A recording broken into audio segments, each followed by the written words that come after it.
Ministre, nekoliko puta ste naglasili da nema zaštićenih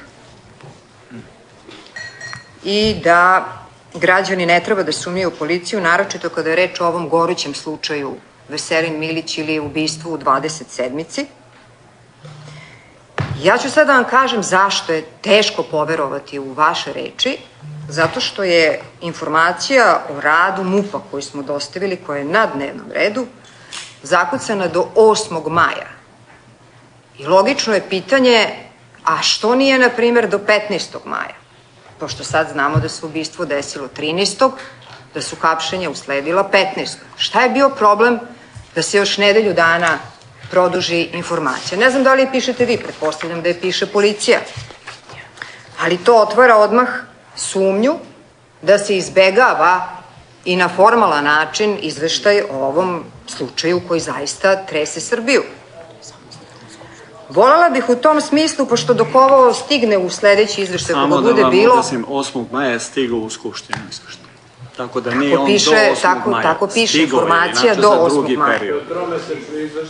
Samo da završim, molim vas. Znači, želim da se odgovori ovde na dva ključna pitanja, zato što su akutna i nemaju vremena da čekaju sledeći izveštaj. A to je naravno bruka da je već sutradan nakon ubistva u istom restoranu ručao premijer Đuro Macut i verovatno je on isturen kao, kako da kažem, lakša meta nego predsjednik Srpske napredne stranke Miloš Vučević, koji je takođe ručao u istom restoranu sutradan, kontaminirajući naravno mesto Skupština. Koleginice, nije ručak nečiji na dnevnom redu. Molim vas, dozvolite mi da... Ajde, nećemo mi ne sprovodimo istrage, držite se dnevnog reda. Želim konkretnu informaciju. Ko je tačno odgovoran za naredbu jedinici za zaštitu objekata i zaštićenih ličnosti, JZO, da kontrolu uoči dolaska premijera Macuta u restoran obavi bez pasa? To je bila izričita naredba jedinici kada je poslata pre dolaska Macuta. Znači, bez pasa, što je potpuno mimo procedure. I zašto se krilo da su i Kobre nakon toga vršile bezbednosnu procenu objekta, pre nego što je, naravno, Miloš Vučević takođe boravio u tom restoranu. On je ostao zaštićen.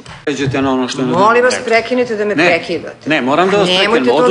Oduzet ću vam reč ako se ne držite dnevnog reda. Pa ako jurite to da mi oduzmete reč, evo ja kažem unapred, nemojte to da radite. Vratite se na dnevni red. Dalje, iznosili ste... Ne možete da govorite ono što vi hoćete. Dalje, iznosili ste statistiku... Treći put ću vam oduzeti reč, da znate. Ako se ne vratite na tačku dnevnog reda. Treći put sam rekla dalje. Ne govorite, dobro, ne govorite o onome što je na dnevnom redu. Iznosili ste statistiku, ministre, poredili 2001. 2003. s ovom godinom, da je bila veća stopa kriminaliteta, ubistava i tako dalje. Verovatno i jeste po toj vašoj statistici, ali su se kriminalci hapsili. A znate zašto je sada manja? Zato što su kriminalci u sprezi sa režimom i sa kartelom braće Vučić. I zato što se onda kriminal zataškava, prikriva i zato ga ima manje. Vrlo jednostavno. Imam pitanja za direktora policije, najkonkretnije, pošto je ovde problem i čega nema u ovim izveštajima, a to je, na primer, evo čak komentarišući ministra, da policija radi po nalogu toka. Kako je onda moguće da policija odbija da radi po nalogu toka u slučaju nadstrešnica? Kako je moguće, direktore policije, da rasformirate udarnu grupu, da tužilaštvo za organizovani kriminal nakon toga šalje urgenciju, jer time ste praktično ne samo zaustavili istragu o korupciji i tokovima novca, jer je tome služila udarna grupa. Ovim je, ako čitate Ustav i zakon, jedna grana vlasti koje pripadate otkazala svoje obaveze prema drugoj grani vlasti, a to je pravosuđe, odnosno tužilaštvo, i to se u aktima zove rušenje ustavnog poretka. Znači, vi ste vašom odlukom, ako se dobro sećam, u januaru ove godine, čak izričito rekli da nemate nameru da formirate novu udarnu grupu za slučaj nadstrešnice. za ubistvo 16 ljudi koji su završili po tonama betona u Novom Sadu i u 16 Kopčaka? Tražim odgovor na to pitanje. Dalje.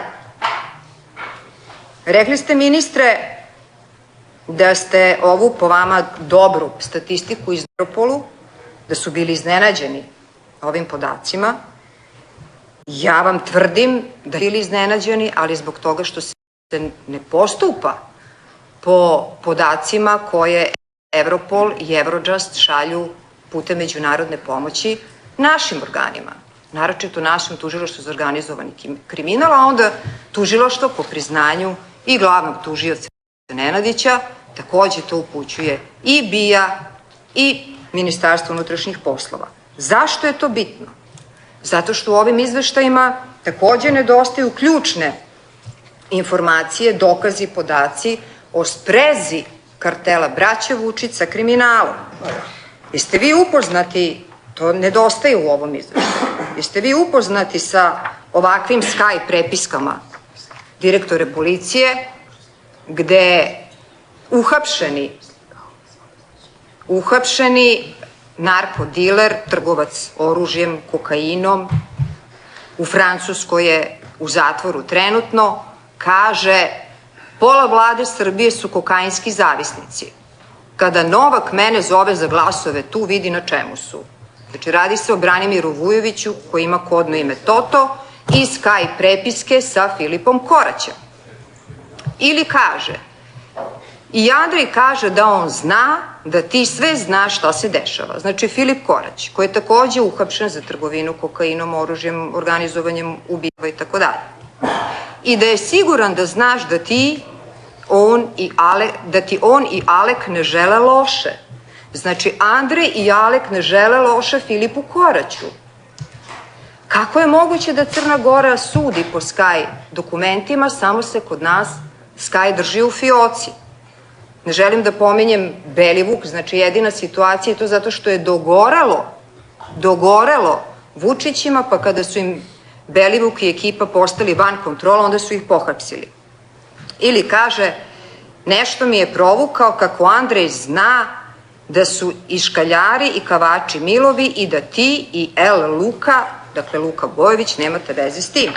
Zašto se ovo ne procesuira? Znate ko je taj čovjek? Završavam, privodim kraju. Vidite, ovo su fotografije iz Sky dosijeja direktore policije. Ovo je donedavni generalni sekretar vlade Novak Nedić. Pored tog Branimira Vujovića. Evo ga Branimir Vujović. Zar vas to ne zabrinjava? Jer postoji neka istraga protiv Novaka Nedića. Ili kako ovaj Branimir Vujović, u čijem dosijeu je kokain, oružje, buntovi keša, u zgradi vlade. Vidite, ministre, u zgradi vlade Srbije prepoznajete. Ko je omogućio Branimiru Vujoviću da boravi u zgradi vlade? I tu u ovoj svečanoj sali, koliko vidim. Sam objavio. Kako je to moguće? Znači, želim odgovore na ova pitanja i smatram vas zaista najdirektnije prozvanim da mi odgovorite na sve ovo, zato što, kažem, nažalost, ako nastavi stopa kriminaliteta da se smanjuje, to je znak da smo u potpunom gangsteraju i da vlast, i ponovit ću, kartel braće Vučić, sve zataškava, zato što je to su njihova služinčad. Od huligana pa nadalje. Aleksandar Vučić je sebi obezbedio institucionalno upravljanje da može iz državnog budžeta da izvlači preko ortačkih firmi i tako dalje novac, time se naravno kupuju, odnosno plaćaju glasovi, a brat Andrej je zadužen za ulicu i za kontrolu podzemlja. I to svi znaju i od toga ne možete pobeći, jer da nije tako, ovo bi sve već bilo procesuirano, a molim vas da ovde odgovorite. Podvlačim, zašto ste odlučili da ukinete udarnu grupu i zašto ste objavili da nemate nameru da formirate novu udarnu grupu u istrazi za 16 žrtava u Novom Sadu? Hvala.